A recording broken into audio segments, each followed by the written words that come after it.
தற்போது சிறை தண்டனை அனுபவித்து வரும் ஞானசார தேரர் அவர்களை விடுவிக்க பக்த உயரமைப்புகள் உலமா சபையை அணுகிய செய்தி உண்மையானதா?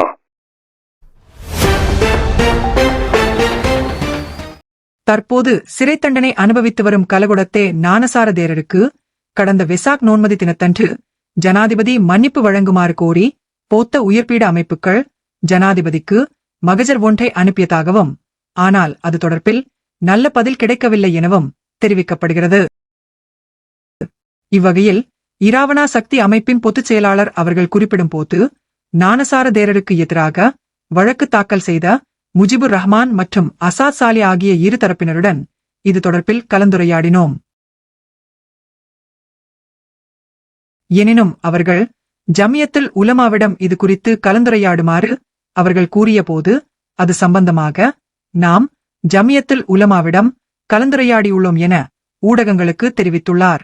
இந்நிலையில் நாடாளுமன்ற உறுப்பினர் முஜிபுர் ரஹ்மான் அவர்கள் இது பற்றி கூறும்போது பொது மன்னிப்பு வழங்குவதில் தம்மால் ஒன்றும் செய்ய முடியாது என்றும் அது ஜனாதிபதி ரணில் விக்ரமசிங்கவுக்கு பொறுப்பானது என்று அவர்களிடம் ஆலோசனை வழங்கியதாக குறிப்பிட்டுள்ளார்.